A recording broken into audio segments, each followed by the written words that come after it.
So you're up first? Yeah. We'll wait for you.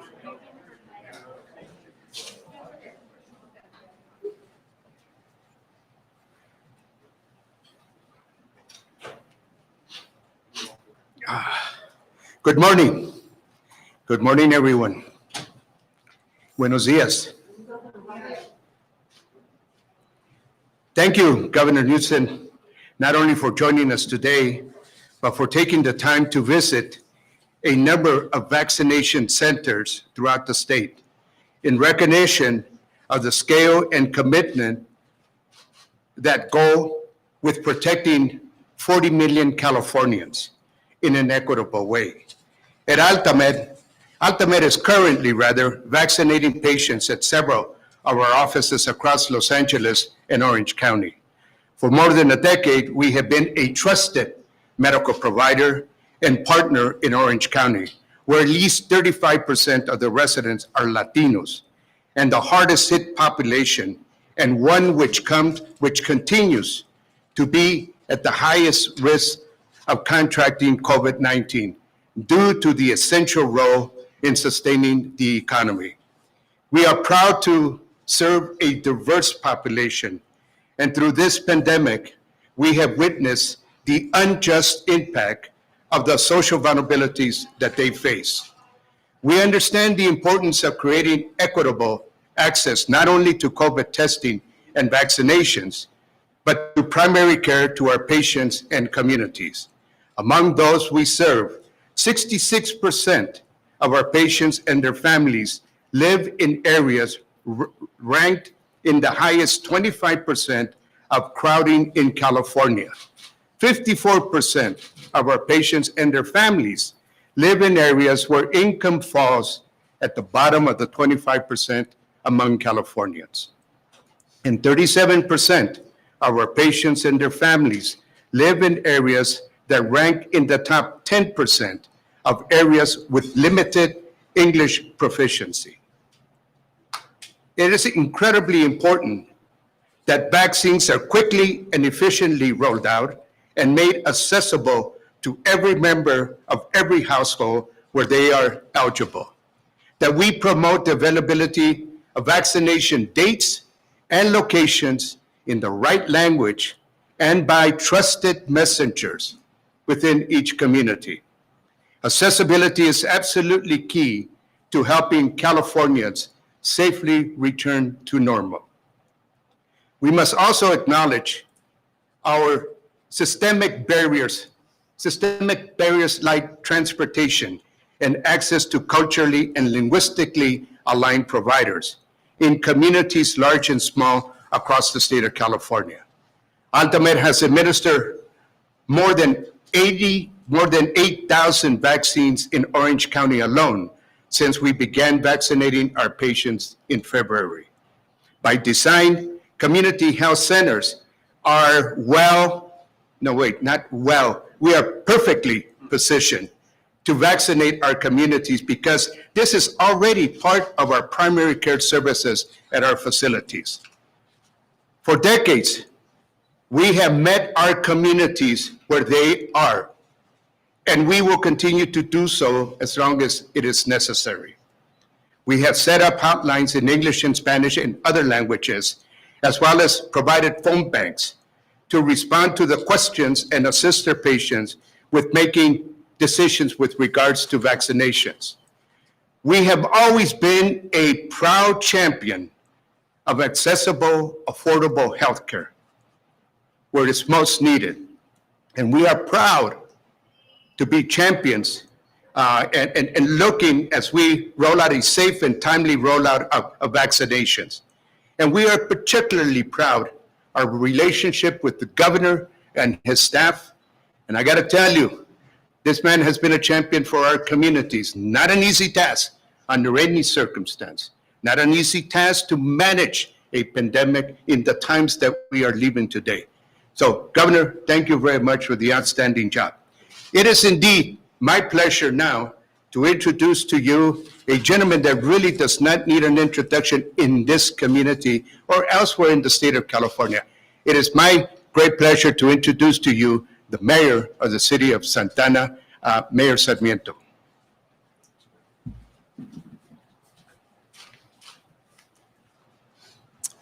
Muchas gracias, Castulo. Welcome, everybody. Good morning and welcome to Santa Ana. Governor, welcome to the county seat here in Orange County. We are very happy to have you here, but more importantly, we're very grateful on behalf of all the residents, especially here in Santa Ana, to have you here in our community. You know, we now have a sense of hope, ever since the governor has directed our healthcare agency to focus in on the Healthy Places Index and realize that many of the communities have been hard hit, and there was a disparity in connecting resources to need. So Orange County has always had the label of being an affluent, homogeneous community. It really isn't. It's an evolving county. And especially here in Santa Ana, as Mr. De La Rocha was saying, we have some of the highest indexes, not only of COVID, but also folks that live under the poverty line. We have many of our community that are renters and tenants. They struggle every day, but they're also our essential workers. They're the ones who've been going out, working, making our economy function, and doing it under some very difficult conditions. They don't have the luxury of remotely working or working from home. So they've had to go out and then come back to their homes where they live in overcrowded conditions, sometimes multi-generational households.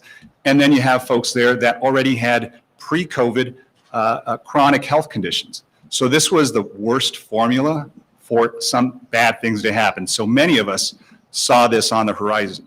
But I'm very grateful because we're blessed in Santa Ana to have so many partners and strong voices that when we saw the numbers raging in some of our zip codes, 1 in 4 people were testing positive. You had people from the school district here. My colleagues on the city council, my mayor pro tem is here, and others, and members of the college trustees, one of which is here. And folks from, community leaders and nonprofits and our community clinics, all those voices started to, get more vocal. And I think everybody heard. And I think the game changer was when the governor said, hey, we have to dedicate 40% of these vaccines to those communities that haven't been addressed. So we are eternally grateful for that because we were seeing that resources were going elsewhere. And as we always say here, relief delayed is relief denied.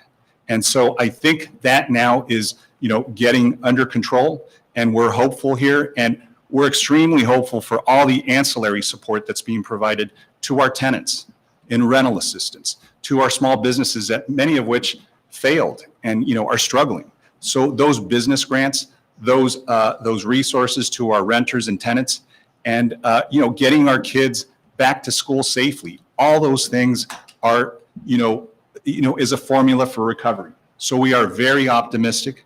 We are very hopeful. Governor, you had our back here in Santa Ana. We promise to have yours. We want to make sure that you know that you can count on us as being partners with you in this. It's not a sprint, it's a marathon. And we know what's going to follow the public health crisis is the economic recovery crisis, right? It's going to be a difficult one.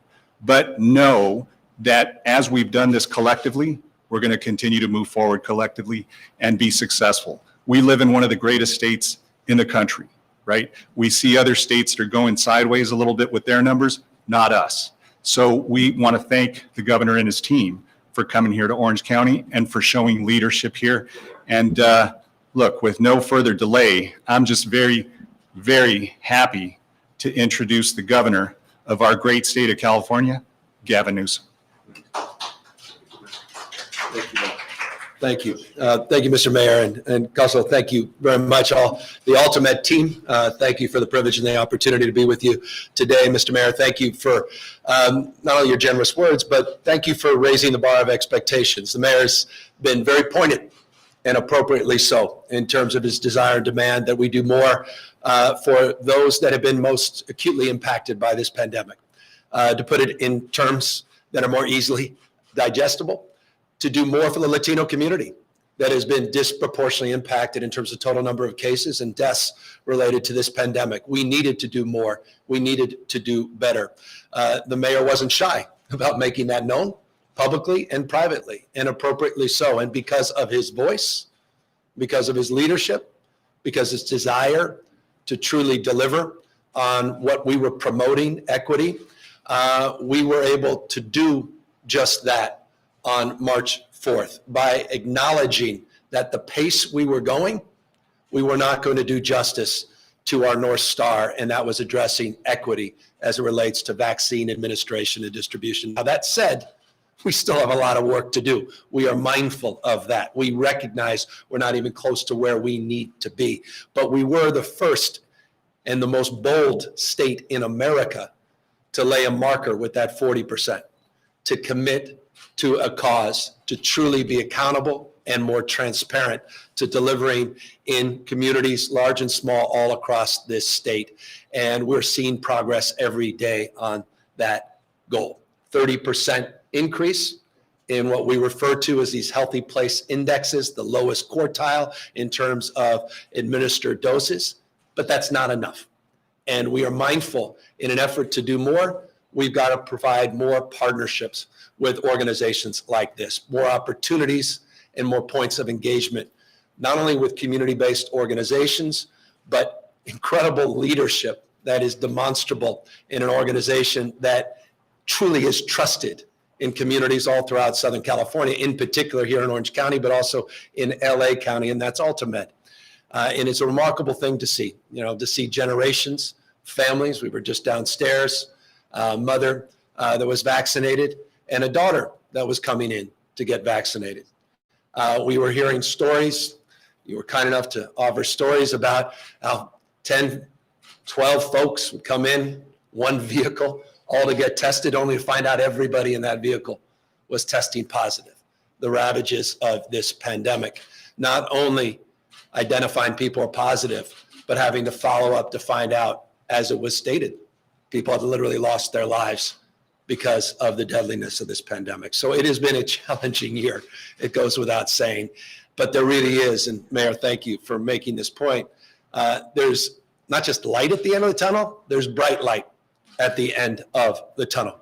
Just 48 hours ago, we passed 15 million administered doses, now over 15.5 million, closing in on 16 million doses. That's close to 6 million more than any other state in the country. We are administering more doses than all but 5 other nations in the world. We distributed last week, or rather administered 2.5 million doses. We only received 1.8 million doses. Our only constraint is manufactured supply. We built out a system in this state where we can conservatively administer 3 million doses a week. By the end of next month, we'll be able to administer 4 million doses a week, with the expectation that more supply will be made available, more J&J supply, one shot, but also more supply as it relates to Moderna and Pfizer. That expectation has set up a framework where today we are announcing that we are modifying in a stair-stepped manner our eligibility for administered doses here in the state. On April 1st, in the state of California, anyone 50 and over will be able to get a vaccine in our state. So next Thursday, anyone 50 and over will be provided the opportunity to get a vaccine. On April 15th, everybody in the state of California 16 and over can get a vaccine. So in just a few weeks, there'll be no rules, no limitations as it relates to the ability to get a vaccine administered. April 1st, everyone 50 and over. April 15th, everybody 16 and over. We also today are loosening the requirements to provide Ultimate and others the ability to use their discretion, effective today, regardless of your age, regardless of your pre-existing condition. If someone comes in eligible under the existing rules, but with a family member, we will accommodate the family member, no questions asked. That flexibility is effective today as well. Bright light at the end of this tunnel. This comes with the expectation of more manufactured supply. This comes with the expectation we'll be going from about 1.8 million doses a week to about 2.5 million doses in a number of weeks, and closer to 3 million as we move into May, June, and then the abundance that President Biden has spoken about. So I hope this is coming as positive news for those that have been waiting their turn. And by the way, that includes myself. I will be eligible after next Thursday, and I look forward to getting the best shot. And the best vaccine is the next one available, whatever that vaccine is. And I would encourage those of you that have not yet done so to take the time, go on the My Turn app, fill out the form, learn about the site and location that's proximate to you, and work through the scheduling. And we are now working with providers all up and down the state to prepare for a surge of access and demand once that limitation as it relates to the current tiering is lifted. That said, Mr. Mayor, that said, Mr. President, we are not walking away from our equity commitments. Quite the contrary. We'll continue to double down on all of those equity frames. We're not running the 90-yard dash on that. That wasn't just an announcement and we're moving on to the next thing. We truly want to flood those areas. And that's why that accessibility as it relates to multi-generation or extended family members is 4 areas that are in that equity frame. That's the commitment, again, of reinforcing an equity mindset in a meaningful and demonstrable way. Just a few quick top lines. Yesterday, we announced another 9, 10 counties now moving out of lesser restrictive tiers, or more restrictive now into lesser restrictive tiers. Now 50 of the 58 counties are out of that purple tier.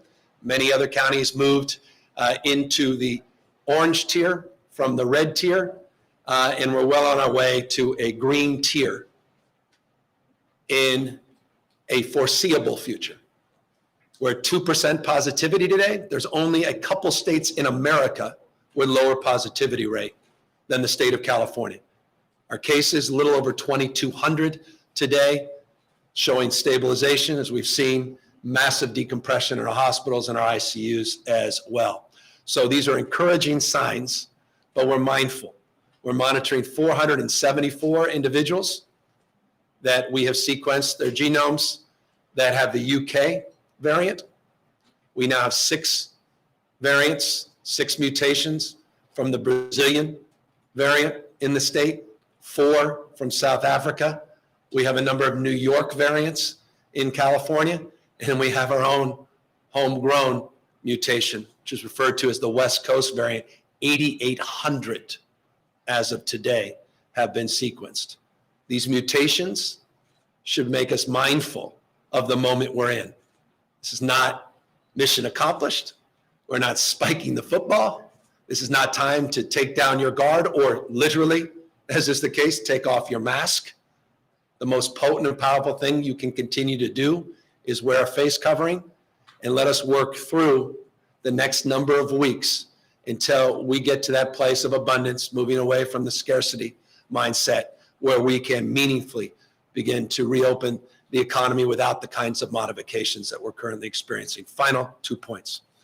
The mayor was right to point this out. Our small businesses have been impacted, terribly so, particularly in the hospitality and leisure industry. And while the economy in California is growing, and while the state is enjoying record reserves, and while the state is enjoying one of its highest operating surpluses in our history, including just this week announcement that we have $14.3 billion more in cash than we anticipated in January, we are mindful that that economic reality for small businesses looks very differently. And that's why we put up $2.5 billion of grants, not loans. And we encourage our small businesses to learn more about that grant program. Tens of thousands of businesses have already received grants, $5,000 to $25,000, nonprofits, cultural institutions, all eligible for those grants. And we are committed to doing even more as we update our budget in May to continue to help support our small business to get back on their feet. 9,000+ schools now in the state of California have either opened or have set a date to open. 9,000 of the 11,000. We'll update on Friday, tomorrow, that number with more granularity. So you'll see school by school, not just district by district.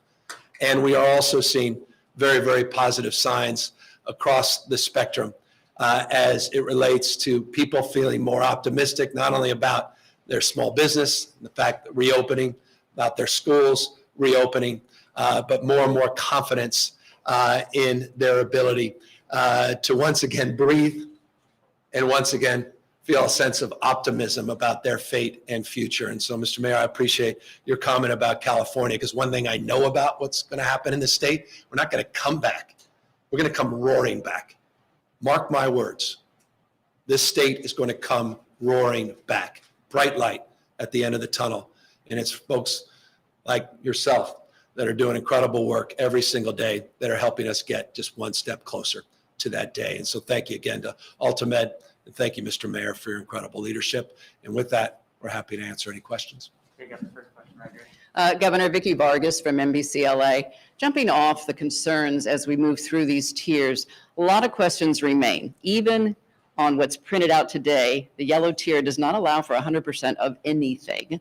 You use the term green tier, which was new to us. And secondarily, beyond small businesses, for example, City of Anaheim has announced they have to take out a $200 million loan based on the losses to the tourism industry, hotel bed taxes, all the things that they lost. So what do you say to those who are going to be struggling for a long time, and when will crystal ball, when will all of this end? Well, we'll end when the pandemic's behind us. It will end when we defeat this virus. The fastest way to get back to where we once were is to eliminate this virus. This virus continues to be deadly. Today, we had over 200 people's lives lost to this pandemic. Just a reminder that this is still taking people every single day. Thousands of people are dying because of this virus all around the globe. This is a deadly and serious virus. It's not taking spring break away. It's not taking the summer off. We have to defeat it. And we've made progress as a country, but you're seeing that progress as setback in a number of other states that are seeing positivity rates go back up. Some of those larger states, Florida, Texas, have multiples of positivity rate compared to California. When you say pull off your mask, let's just go back and revert to normal, then that puts the virus back in control, as opposed to the work that all of you are doing to keep this virus at bay. I want to keep that progress. We're not going to run that 90-yard dash. And so we've got a lot more work to do in the next number of weeks. Almost 16 million vaccines now have been administered. No other state comes close. More and more vaccines coming in. We're going to eliminate these restrictions, make it available to everybody just in a few weeks. Businesses are reopening all up and down the state of California. We're going to update those tiers. We're going to eliminate these 4 colors, get to a new tier, this green tier. We've been talking about that for the last 3 weeks. We're working on what that looks like, mindful of these variants, mindful of these mutations, mindful of what's happening in Europe, mindful of what's happening in other parts of the state, of the country, and other states in this country, and mindful that we need to do all of this together. Because when we come out of this tunnel, I want to come out together. I don't want just certain folks coming out of this tunnel. I want all of us coming out of the tunnel. That's why equity is that North Star. So it relates to the issue of finances. Big deal what just happened in the federal government. And I'm sure you guys have done the math and done the reporting. $42 billion will be injected just for state and local government to help address some of those loan issues, offset those local constraints and concerns. The mayor was just telling me about the money that's coming directly into Santa Ana, which is substantial. So we are looking forward. We're running surpluses. The state has been running with fiscal discipline, running record reserves, bond ratings the highest it's been in 2 decades.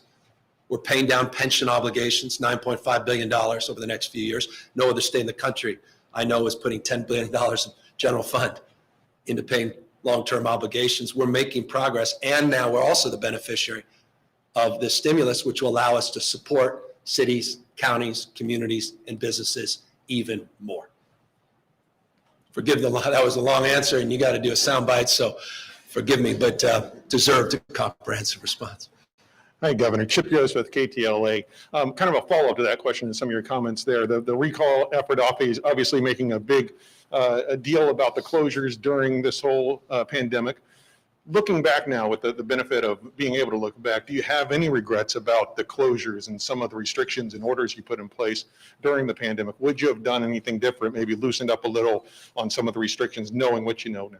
Well, at the end of the day, California, because we were the first in the nation to do the stay-at-home order, saved thousands and thousands of lives.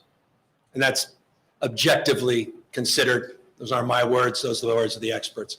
We have among the lowest death rates of any large state in America. And we are poised to have a comeback, and this has been independently analyzed, a comeback that no other state in the country will enjoy in terms of our economic growth and recovery. So I think the state handled extraordinarily well with a mindset on science, evidence, using data, and having a health frame.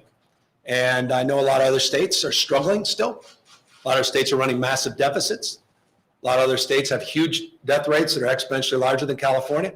Large other states are not as well positioned for a full recovery as the state of California. So I want to compliment Dr. Gallies here and our team for their counsel and advice, and also all the local health officers up and down the state that I think deserve extraordinary amount of credit. I think we're all geniuses, not just experts in hindsight. And so, one of the great challenges and struggles in life is the nature of a virus that is stubborn. It's humbling. The word of the year is humility. And these mutations only reinforce that. I mean, just imagine being leaders in places like Italy, Germany. They're doing full lockdowns again, having to struggle with all these mutations. We're going into something, unless you were around 100 years ago, no one's ever experienced in a lifetime. And so all of that requires in real time decisions that are challenging, and you're constantly evaluating those, and we're constantly evaluating our decisions and improving and iterating and making sure we're adjusting. That the tiered models, those color tiered models, are a perfect example of that. Those came about 28 weeks ago. They didn't come in the beginning. So it's all part of the iteration and all part of this journey that we've been on internationally, not just here as Californians together. Jessica De Nova with ABC7 Eyewitness News. Bienvenido, Gobernador. Welcome to my hometown. So I grew up here in Orange County, and I grew up undocumented. So I know firsthand the fear, the sometimes shame that comes with having to prove identity and having to provide proof of residence for undocumented communities. Having grown up here, I also know that a lot of our food vendors and child care providers are undocumented. That's the only way they can make a living. So as we moved forward to tier eligibility, I wondered how will they be required to provide identity, proof of employment, proof of residence. I asked the county, I asked several providers, and no one could give me a clear, concise answer. So as you know, one of the real impetus for the recall goes back to my advocacy on behalf of our diverse communities. You can actually read the petition. People, I hope, read it when they signed it, what they were signing. And it was because of our advocacy for our diverse communities. We take a back seat in no other state in the country, regardless of your immigration status, to have folks back. We provide healthcare up to age 26, regardless of that status. Testing, regardless of that status, no cost. We were one of the first to establish that firmly, foundationally, provide grants to people because so many living in mixed status families that were left out of the federal stimulus.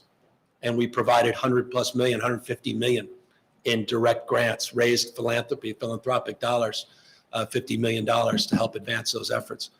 We have $52.7 million of investments in community-based organizations to truly speak the language in our diverse communities across the spectrum. Talk about in-language cultural competency. We are redefining that. 337 community-based organizations are part of that effort, reaching out to communities, documented and undocumented, to help support our efforts in terms of vaccine distribution and availability.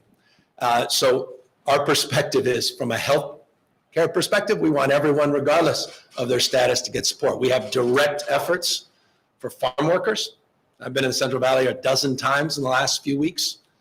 providing direct efforts, meeting people where they are, pop-up sites, mobile clinics, going in the farms, regardless of immigration status, no question asked, just getting shots into people's arms, stabilize population, stabilize health. Dr. Galley is here, and I want to ask Dr. Galley just come up a little bit more to reinforce this important message and your important question, because I want folks to understand their opportunity to access the vaccines and our moral responsibility to provide them in a timely and equitable manner. Governor Newsom, can I do a follow-up really quick? Afterward, thank you. Thank you, Governor. Thanks for the question. As the governor said, our objective today is to make announcements that show that we're taking down barriers to access of the vaccine. One of those is showing documentation. We made a decision that self-attestation around disabilities and chronic conditions was enough. So we didn't burden people with, hey, where's my paperwork? Go get a note from my physician to show that I'm eligible. Similarly, we want to make sure as we move to 50 and older, 16 and older, that anyone comes free of documentation who's eligible to be vaccinated. So I'm careful, I'm a pediatrician, want to make sure that people are 16 and older, that we're not vaccinating kids. But that's going to be the only threshold. We want to make sure we get this available, no questions asked, whether it's working with employers, working at fantastic community partners like Ultimed or any of our FQHCs or our public hospital systems. This is particularly important, as the governor said, around the equity frame, around our framework to make sure hard-hit communities hear us loud and clear that when there's interest, ask questions, come with your questions, but ultimately we hope you get vaccinated. And whatever we can do to take down that barrier, whether documentation status is an issue, please, please, please know that we're here to work through that and make sure that every Californian is vaccinated as quickly as possible. And this idea that we have to get people vaccinated as we see surges in other parts of the country, surges in other parts of the globe, that it really is in some ways a race of vaccines against variants, that we need to do this quickly. And that's why today's announcements around eligibility are important, looking for that supply to come through, and then doing the really hard work in communities to get the message right, to make sure the messenger's right, and people trust in the institutions and the vaccine to get us through this.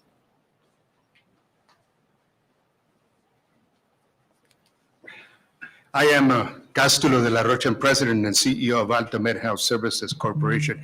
We're a federally qualified community health center. We operate both in Orange County and Los Angeles. Like Altamed, there are another 1,500 organizations statewide. Through those community health centers, close to about 7.6 million people are served through community health centers statewide. About 55% of that population is Latino up and down the state of California. One of the things that distinguishes our organization from private practices and the sort is that, in fact, we provide services regardless of people's ability to pay and or legal status in the United States. That's not a question that we have ever asked or ever intend to ask any of our patients here. I will tell you that the support that we have received from the state of California, from the office of the governor, from the office of the secretary here, the support to maintain the infrastructure. We're also small businesses. We operate organizations on low budgets, and many of us depend on federal support and state support. The support that we have received continuously from the state of California and from the federal government has maintained our operations at a level that allows us to continue to remain open at any time that the services are needed in our community. Our commitment, Mr. Governor, Mr. Secretary, community health centers are here at your service and at the services of our community. Thank you. Thank you, Dr. Galley and President De La Rocha. Governor Newsom, my question was about oversight. So you have made it very clear that you are here to help the undocumented community. But we did get reports of undocumented folks going to the private sector to be vaccinated, only to be turned away, specifically Rite Aid. Rite Aid has since apologized and vaccinated those community members. But who is responsible for oversight if our undocumented folks face this again moving forward, if they're turned away because they can't provide documentation? When you have your secretary here and your pediatrician and doctor, take advantage. Yeah, thank you. First off, we take very seriously all of the partners as one of the key distributors of vaccines, the state, to all of the partners that are doing the hard work like Ultimed and many other community health centers of vaccinating. We need to hear about that, and we take responsibility to work with those partners. I'll remind you that the state, as well as the federal government, is distributing directly to pharmacies. So working with our federal partners when we hear of issues to make sure that we correct it. It's good to hear that it was corrected immediately. And if things like this come up in the future, it is directly against what we are standing for today, which is low barrier, no barrier vaccination opportunities for all Californians. So the state does take that responsibility seriously, and working through our county partners and others to make sure if those stories do occur, as the one you're noting now, that we intervene and work with those vaccination partners to make sure the barriers are taken down right away. Governor Mike Blood with AP. I'm wondering, your health secretary a few weeks ago indicated it would probably be May 1st before you opened up eligibility to allow you to meet your equity goals. I'm wondering what happened during that time that's allowed you to advance that schedule. And secondly, with so many governors opening up around the country, I'm just wondering, did you feel any pressure at all looking around at other states, or was that not relevant to your decision? We're guided by the data, by the science. We have a tiering system that allows us to toggle forward and toggle back. So we haven't fundamentally changed that. We did add an equity component as it relates to vaccines that allow us to move more quickly through the tiers, which we think is appropriate based upon the nature of this disease and the virus as it relates to the total number of people that have antibodies because they've been exposed, and the total number of people that are beneficiaries of the vaccines that create a natural lid. So on that basis, using the expertise and the examples of other counties and countries, as well as other states, and looking at health officers and all the data that's come in on that basis, we felt that that was appropriate in terms of allowing us to move more quickly through tiers. But again, if we see a disease prevalence and we see these numbers start to go back up the way we framed this, we have the ability to move back. So no is the answer to that question. As it relates to the issue of the first question, abundance is the answer. We were given assurances publicly and privately around J&J vaccines that were more promising than we had understood just a few weeks ago. That was reinforced on a call with governors by the Biden administration, reinforced again this week. President today, even in his press conference, announcing now his more audacious goal, 200 million, not just 100 million doses administered in his first 100 days, only reinforcing that paradigm. So our ability to do more has always been constrained by supply, manufactured supply. We have confidence now in the manufactured supply becoming available sooner than we had anticipated. Drew Van Voors with the Epic Times. How do you respond to reports that the recall has been a bipartisan effort? Well, the principal sponsor of the recall has stated that he believes that immigrants should have tags of sorts. He said that they work for stray animals, I think was his language, not mine. That's the principal proponent of the recall. Other advocates are members of the 3%, 3%ers, white supremacist group. These are the principal proponents of this effort. These are not folks I align with in any way, shape, or form. I find their views just completely antithetical to everything this state represents and what we're about. There are people that signed that I have deep respect and empathy for, that have been frustrated. This has been a hard year for all of us. I'm a parent of 4 young kids. I can attest to that, the impact it's had disproportionately on my wife and women all across the state, particularly single mothers. I grew up, my mom was a teenage mom, raised me and my sister on our own. And that stress is palpable and it's real, it's understandable. And so that frustration is expressed. So I understand that, but you got to know where the origins of this thing lie. And those facts are stubborn facts, and they're in evidence, and they're overwhelming. And I just think people should learn more about that when they consider what this effort is really about.